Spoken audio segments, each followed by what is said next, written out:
আমরা যত খারাপ হই, আপনি নামাজ পড়েন না, আপনি ফিল্ম দেখেন, আপনি হারাম জিনিস দেখেন, আপনি অনেক খারাপ কাজ করেন, গালিগালাজ করেন, মানুষের হক মানেন, যত খারাপ আপনি হন, আপনি ইবলিসের চেয়ে বেশি খারাপ হতে পারবেন?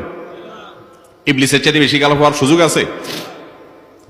খারাপের বাপ সে, তার মতো খারাপ তো আপনি চাইলেও হতে পারবেন না, ঠিক না ভাই? ঠিক।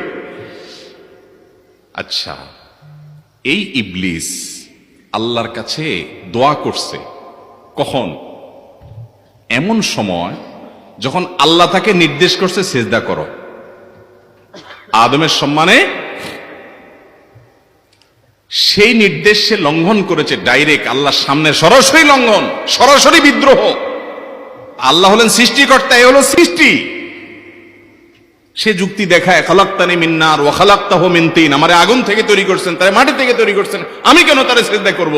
তর্ক যুক্তি হাজির করে আল্লাহর নির্দেশকে আল্লাহর সামনে লঙ্ঘন করেছে। কত ডেঞ্জারাস সিচুয়েশন বুঝেন, কি পরিমাণ রাগ আল্লাহ রাব্বুল আলামিন হওয়ার কথা। আল্লাহর সামনে ডাইরেক্ট তার আদেশকে লঙ্ঘন করেছে, হঠকারিতা দেখিয়েছে, অহংকার করেছে, দম্ভ দেখিয়েছে, এত বড় বেয়াদবি করেছে। ওই টাইমে আল্লাহ তাআলা তো রাগ হওয়ার কথা। ওই রাগের সময়, ওই কঠিন সময় ইবলিস যখন আল্লাহ তাকে বললেন, যাও ফখরুজ মিনহা ফাইন্নাকা রাজিম, জান্নাত থেকে বের হও, তুমি বিতাড়িত, আল্লাহ রাগ হয়ে তাকে জান্নাত থেকে বের করে দিলেন। ভাইরা আমার, এই রকম সময় পর্যন্ত ইবলিস দোয়া করে বসছে। আল্লাহ কি করছেন? ইন্নাকা মিনাল মুনজারিন, যাও তোমাকে সুযোগ দেয়া হলো। সুবহানাল্লাহ।